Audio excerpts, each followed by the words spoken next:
Hello, good morning, everyone. So, our topic this morning is about to discuss about still on sales report, but part of the function of sales report is the generate profits.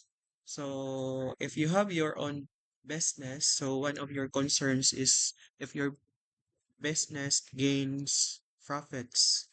No, that is one of your major concern in order for your business to continue. Okay, so in POS system, one of the characteristics and features of this POS is to generate profits based on the transactions being conducted inside the POS system. So first, we need to click the POS, generate POS profits. So in generate profit report, so all you have to say is there is what we call start date, then end date. Then right after that is we need to click the filter button. Okay, so as you can as you can see, so in profit report, so the system will generate about the transactions being transact inside the POS system.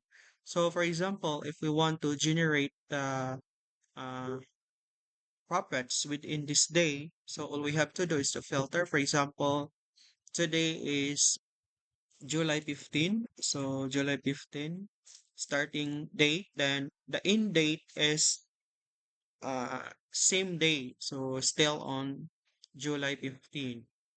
Then right after that, after we filter the starting date as well as the end date, so all we have to do is to click the filter. Okay, no? So the system will generate uh, based on the transaction being transact within this day.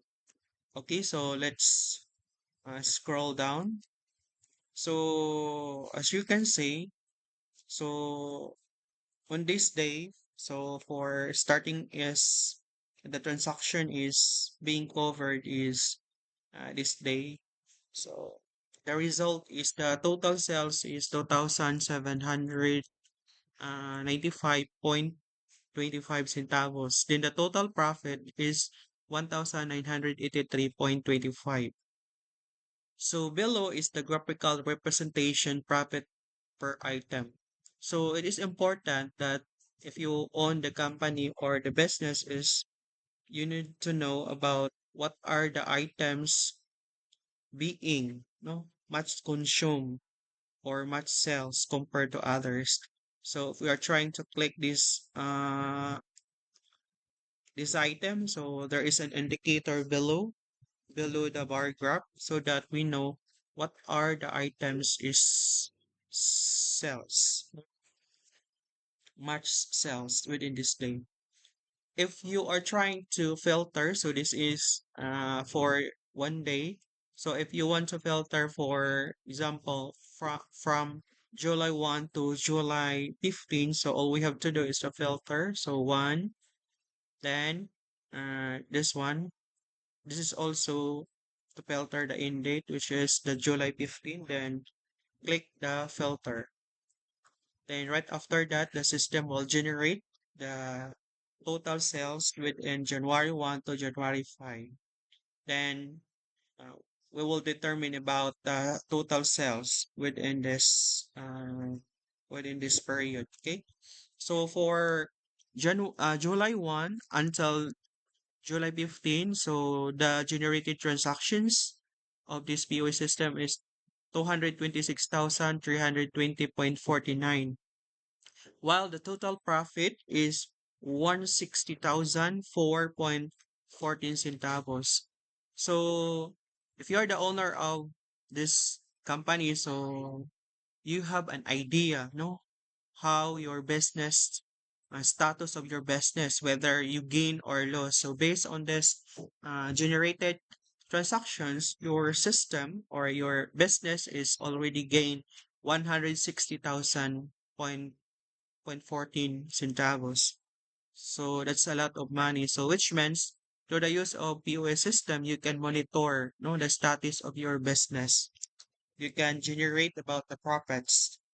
Then the POS, to generate profits, you can filter for the whole month. For example, I would filter the sales of June 1, okay, from June 1 June to June 30, no, for 1 month. Okay, so click filter. Okay, so the system generating the transactions based from your filter date, which is June 1, starting from June 1 until June 30. So the transactions being generated is for the whole month. Okay. So the total sales within the month of June is 753,437.63. That is the total sales. While your gain or profit is 529,501.63 centavos. So that is the total gain of your business within 1 month. Okay, so the system has the capability to generate profits, and that is one of very important if you have a business. Okay, so that's all for this morning. Thank you very much for watching the video.